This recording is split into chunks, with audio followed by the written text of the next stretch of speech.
ima dhoggina jennaan dhoggamaan jiru kan ijoollee dhiiraa ta dubartii irraa kabajamu mulqaattuuf ijoollee dubaraa ta ofirraa illee kabajamu Taap godha sheeka taap godha akka wanni. suni maal inni ingooti ijoolleen taap ingooti ijoolleen tiyya suni maal inni obboleeyyan kiyya yoo jettan namni haadha qabu haadha isaa osoo geemii waliin taphatanii shawarii fudhu jedhanii ni afoo alamaatitti jaalattaa Jaafar jaalattaa ibsa Sumayyaa jaalattaa Sumayyaa asbay Haashim jaartii tantee oduu geemii namni waliin taphateet shawarii taphadhu jedhanii ni jaalattaa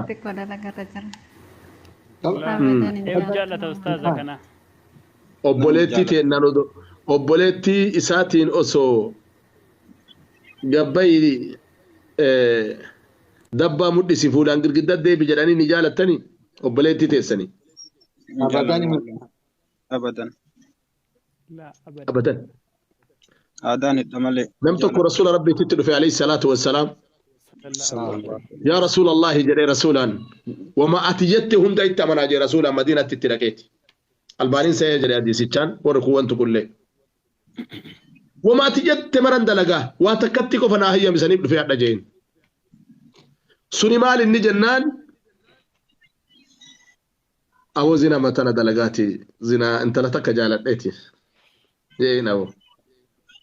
waan biraa maruma dalagaa jeen walaa jihaada jetta walaa salaata jetta walaa soommana jetta walaa ahdii jetta wama kamiinuu sii gala jeen rasuula rabbiitiin alayhi salaatu wassalaam jedhanii rasuulli akkana mataa qabataniiti gaafii takkan qofa si gaafadha yoo gaafii sannaa deebifte si hayyamaa jeen gammadee gattaayama inni nu gaafa rasuula rabbii bira dhaqee akka amane beeka Allahu akbar maal inni gaafii rasuulli isa gaafatan alayhi salaatu wassalaam